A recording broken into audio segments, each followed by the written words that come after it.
As veterans return from the battlefield, they face many challenges. Finding a job is one of them. Some studies suggest that there might be a link between unemployment and PTSD.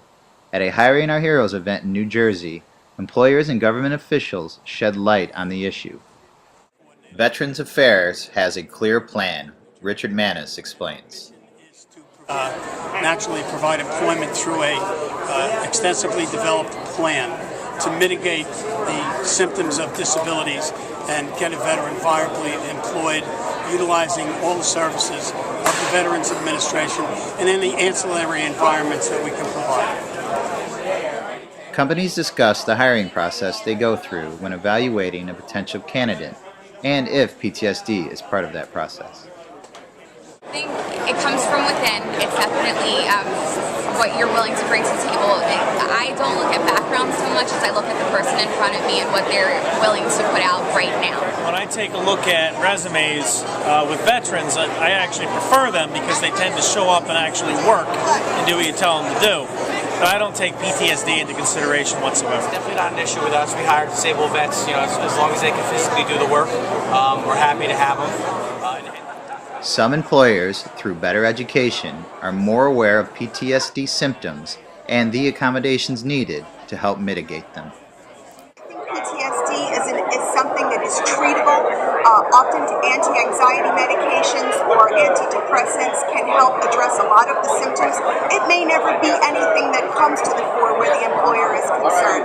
If an employee can arrive at work and do a good day's job, then he is responsible to work within the context of his family and his community to address his anxiety issues. I believe it is a disease that can be recovered from. PTSD manifests itself in many different ways. Information is crucial in order to beat the stigma. There's a disconnect between understanding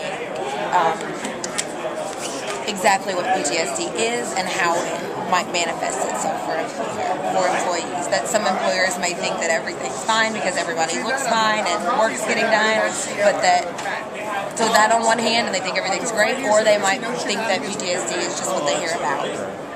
The more extreme cases. I don't think that they realize that there's a semi-benign form in the middle that unfortunately affects productivity and it is emotionally damaging for the individual as well. Organizations are coming together and sharing experiences they've had regarding veterans with PTSD. PTSD vets were having a tough time. It was challenging for them to get some employment. However, the employers who were at the council, there were about 7 or 8 of them there. I was representing my company. Their experience was a little bit on the opposite. They said that they have not had any issues hiring vets that had PTSD disorder and were more than willing to hire them and consider them as viable candidates for their opportunities.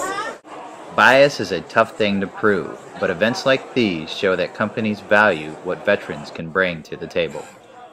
They probably won't admit if they do have any reservations about hiring a vet with PTSD. They probably won't tell us here, or they won't even tell the vet. But those companies, or maybe 90% of those companies, they come here with well intentions. This is Jim Robinson signing off.